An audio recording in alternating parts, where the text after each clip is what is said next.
नमस्कार, good evening, बहुत स्वागत है आप सबका। आप देख रहे हैं MPCG 2020। मैं हूं पुनीत पाठक और मैं हूं आपके साथ राहुल सिन्हा। इस बुलेटिन में हम आपको मध्य प्रदेश और छत्तीसगढ़ की 20-20 अहम खबरें दिखाएंगे। तो चलिए शुरू करते खबरों का सिलसिला।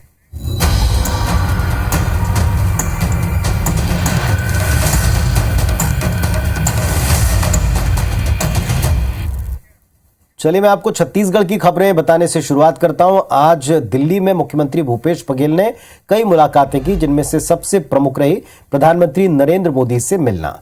उनके आवास पर यह मुलाकात हुई, कई मुद्दों पर बात हुई।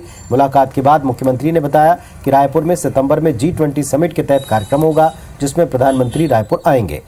साथ ही GST कंपनसेशन के लिए भी प्रधानमंत्री से मांग की, मेट्रो के लिए भी सहयोग मांगा। G20 के बारे में प्रधानमंत्री जी चर्चा कर रहे थे कि किन किन राज्यों में कैसा कैसा हुआ और बहुत बढ़िया हुआ ये बताया। और हमारे यहाँ छत्तीसगढ़ में सितंबर में होने वाला है, हमारी डेट तो सितंबर में आने वाली, हमारी तैयारी है उसके मामले में आधिकारिक रूप से लगा बैठकें और चर्चाएं हो रही है। सितंबर में तो हमारे कार्यक्रम है ही, तो उसमें तो आएंगे ही, निमंत्रण हमने दिया ही है। भ्रष्टाचार हुआ है तो उसमें कार्रवाई होनी चाहिए, चाहे वो किसी राज्य में हो। हमारे यहाँ पनामा पेपर का मामला है, रमन सिंह के खिलाफ कार्रवाई है, नान घोटाले में ईडी केस दर्ज है, लेकिन उसे आज तक पूछने नहीं बुलाया। इधर मध्य प्रदेश में ये चुनावी साल है, ऐसे में मुख्यमंत्री शिवराज सिंह चौहान और पूर्व मुख्यमंत्री कमलनाथ के बीच वाद विवाद और ट्विटर वार तेज हो गए। जहां मुख्यमंत्री शिवराज ने PCC चीफ कमलनाथ को झूठा बताया, CM शिवराज ने तुलसीदास की चौपाई सुनाकर कमलनाथ पर हमला बोला। उन्होंने कहा कि तुलसीदास की चौपाई कमलनाथ पर बिल्कुल सटीक बैठती है। झूठ ही लेना, झूठ ही देना, झूठ ही भोजन, झूठ ही चबैना। इस पर पूर्व CM कमलनाथ ने शिवराज सिंह को जवाब देते हुए ट्वीट किया है कि शिवराज जी, आप झूठ की मशीन हैं, ये तो मध्य प्रदेश की जनता जानती है, लेकिन आप वैचारिक रूप से इतने दरिद्र और मर्यादा विहीन हैं, इसकी कल्पना किसी ने नहीं की थी।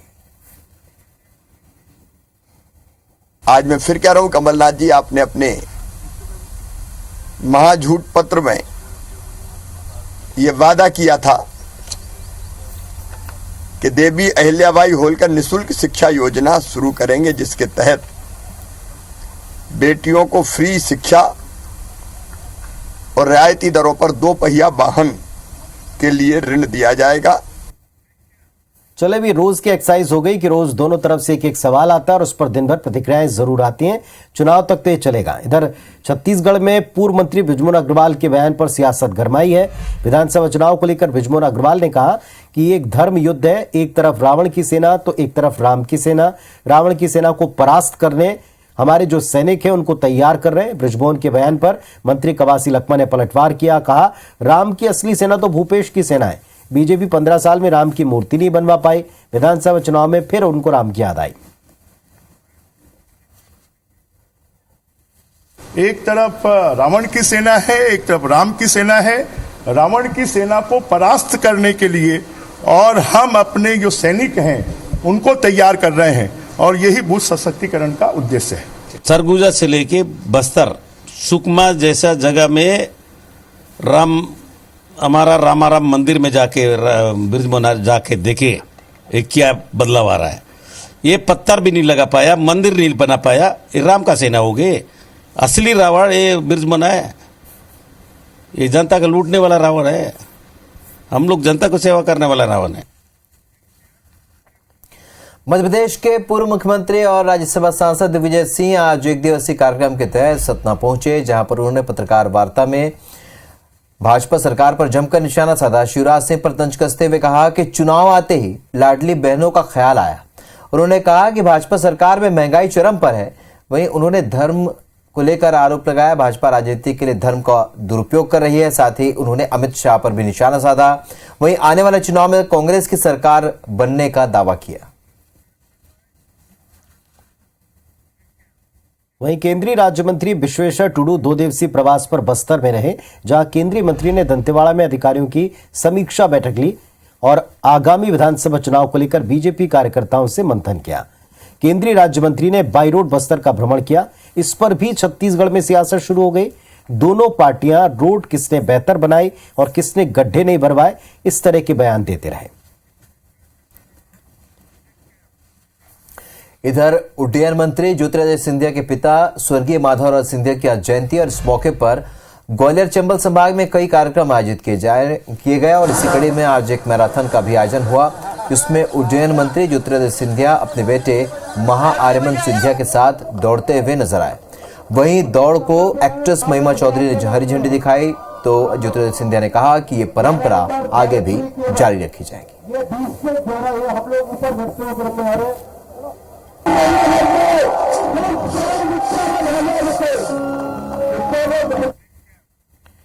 तो शिवपुरी जिले में स्थित माधव नेशनल पार्क में अब फिर से टाइगर दहाड़ेंगे।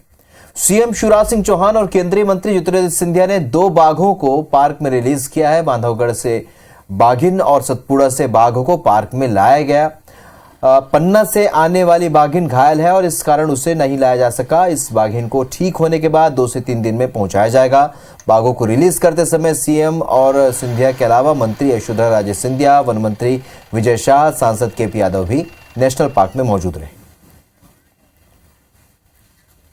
छत्तीसगढ़ में मोर आवाज मोर अधिकार आंदोलन के तहत बीजेपी लगातार कार्यक्रम कर रही है। 15 मार्च को विधानसभा का घेराव होगा। सरकार के खिलाफ शक्ति प्रदर्शन की तैयारी जोरों पर है। भारतीय जनता पार्टी प्रधानमंत्री आवास योजना के प्रभावितों के साथ 1 लाख से अधिक भीड़ जमा करने का दावा कर रही है।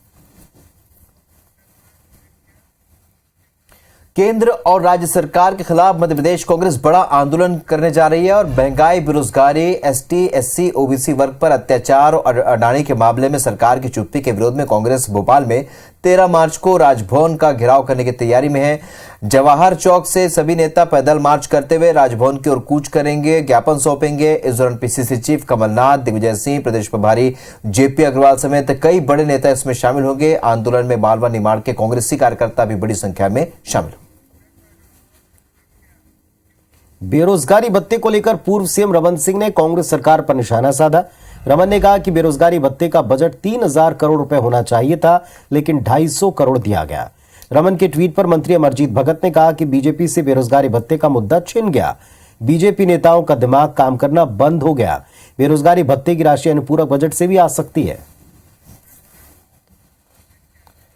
मध्य प्रदेश में बीजेपी कांग्रेस 65,000 बूथों को जीतने के लिए खास रणनीति पर काम कर रही है और बीजेपी जहां एक और बूथ विस्तारक अभियान चला रही है, बूथ प्रभारी से लेकर पन्ना प्रमुख की नियुक्ति कर रही है, तो वहीं कांग्रेस भी मंडलम सेक्टर के साथ अब बूथ को मजबूत करने की रणनीति पर काम कर रही है। इसके लिए पार्टी सरपंच से लेकर पंचायत प्रतिनिधियों को विधानसभा और लोकसभा चुनाव में बूथ प्रबंधन की जिम्मेदारी सौंपेगी।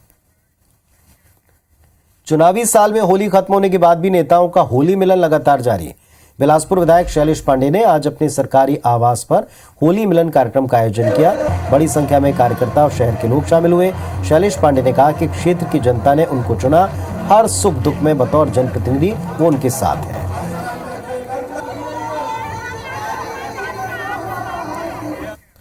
इधर भोपाल में Kushabhau Thackeray international convention centre में आर्थिक सर्वेक्षण और बजट 2023-24 पर परिचर्चा में सीएम शिवराज सिंह चौहान शामिल हुए। इस मौके पर सीएम ने बताया कि राजस्व बढ़ने से प्रदेश का विकास होता है, जिसकी वजह से प्रदेश आर्थिक रूप से मजबूत बनता है। उन्होंने बड़ी सरकारी योजनाओं की उपलब्धियां भी बताई और बजट को लेकर अपने विचार व्यक्त करते हुए कहा कि बजट पर ग्राम सभाएं हो और सब बजट को समझें और शेयर करें और अगली बार और अच्छा बजट बनाने में सुझाव दें। इधर बेरोजगारी भत्ते को लेकर पूर्व सीएम रमन सिंह ने कांग्रेस सरकार को निशाने पर लिया। डॉक्टर रमन सिंह ने बेरोजगारी भत्ते का बजट 3000 करोड़ रुपए होना चाहिए था लिखा, लेकिन अलॉट किया 250 करोड़। रमन के ट्वीट पर मंत्री अमरजीत भगत ने भी कहा बीजेपी से बेरोजगारी भत्ते का मुद्दा छिन गया है।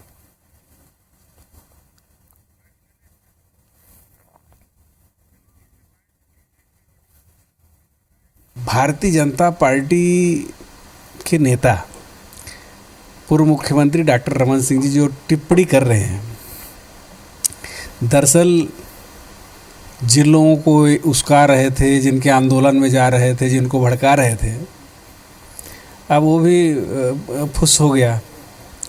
अब जिन लोगों से सरकार के खिलाफ नारेबाजी करवा रहे थे, उन्हीं लोग अब जिंदाबाद कर रहे हैं। ग्वालियर नगर निगम एक बार फिर से घोटाले को लेकर सुर्खियों में है। खबर है कि नगर परिषद की बैठक कक्ष में इलेक्ट्रॉनिक आइटम लगाने के नाम पर घोटाला किया गया है। आपको जानकर हैरानी होगी कि कक्ष में 66 माइक और 3 स्क्रीन लगाने के नाम पर 39 लाख रुपए का टेंडर हुआ। इस टेंडर पर निगम के सभापति मनोज तोमर ने सवाल उठाया। उनका कहना है कि आखिर इतने से काम के लिए इतनी बड़ी राशि कैसे खर्च की जा रही है। वहीं निगम आयुक्त का कहना है कि अगर इलेक्ट्रॉनिक आइटम में क्वालिटी चाहिए तो लागत आती है। माना जा रहा है कि आने वाले निगम के बजट में भी ये मुद्दा गरमा सकता है। रायपुर के कृष्णानगर में भगवान का पोस्टर फाड़ने को लेकर 2 गुटों में विवाद और फिर तनाव की स्थिति बन गई। पोस्टर फाड़ने के विवाद की सीसीटीवी फुटेज सामने आते इस मामले में पूरे इलाके में तनाव फैल गया। 7 आरोपी इसमें गिरफ्तार हुए। कुल 8 आरोपी नामजद हैं। 5 इनमें से नाबालिग बताए गए। छतरपुर जिला प्रशासन ने आज बड़ी कार्रवाई करते हुए 9 दुकानों और एक धर्मशाला पर बुलडोजर चलाया और धराशायी कर दिया। अब इस जगह पर जिला अस्पताल का प्रसव यूनिट और नवजातों के लिए एसएनसीयू बनाया जाएगा और इस कार्रवाई में कुछ ही घंटों में लगभग 20,000 स्क्वायर फीट क्षेत्र को खाली करा लिया गया। एमपीपीएससी के टॉपर रहे एसडीएम हर्षल चौधरी विवादों में फंस गए हैं और हर्षल चौधरी विदिशा जिले के लटेरी में एसडीएम है, जहां पर मसूड़ी के पंचायत सचिव जगदीश धाकड़ ने एसडीएम पर मारपीट का आरोप लगाया। इसे लेकर पंचायत सचिव संघ ने भी कलेक्टर के नाम जनपद सीईओ को कार्रवाई की मांग को लेकर ज्ञापन सौंपा। गुजरात में 17 फरवरी को लूट की गई 1400 किलो चांदी के तार देवास से जुड़ रहे हैं। देवास के टोकखुर्द से अब तक 100 किलो चांदी बरामद की जा चुकी है। ड्रोन और मेटल डिटेक्टर से चांदी की तलाश शुरू हुई तो 30 किलो चांदी भाजपा नेता गौतम सिंह राजपूत के कुएं में बरामद की गई। इस बारे में आगे भी जांच जारी है। बिलासपुर में सुभाष चंद्र बोस की प्रतिमा के साथ बदसलूकी का मामला सामने आया। आरोपी नाबालिग निकला। बोस की प्रतिमा को सिगरेट पिलाने की कोशिश करते पाया गया। बाद में इसने बताया कि नशे में था और माफी मांग ली।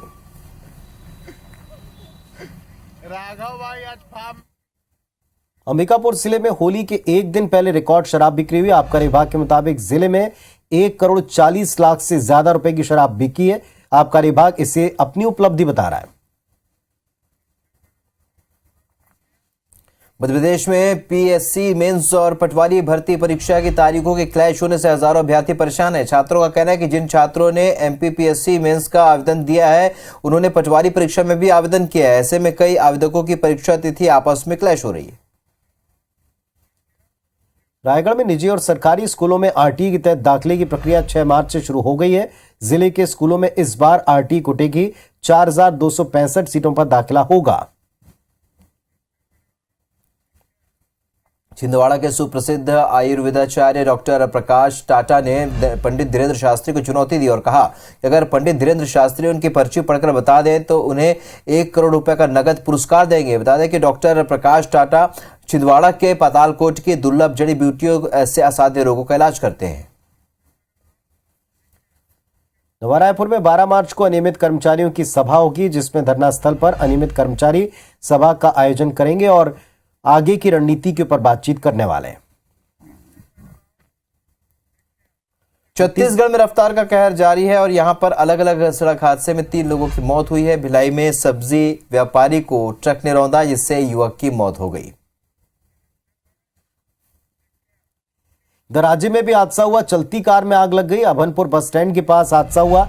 एक परिवार रायपुर से चारामा जा रहा था। कार ड्राइवर ने परिजन समेत कार से कूदकर अपनी जान बचाई। मध्य प्रदेश परिवहन विभाग के जुर्माने को लेकर गजट नोटिफिकेशन जारी कर दिया गया है। नए नियम के तहत अब ट्रैफिक पुलिस सड़कों पर अपनी मनमर्जी और गलत तरीकों से वाहन चलाने वालों पर पहले से भी ज्यादा सख्ती दिखा सकेगी। अब बिना हेलमेट के गाड़ी चलाने पर 300 रुपए का जुर्माना देना होगा।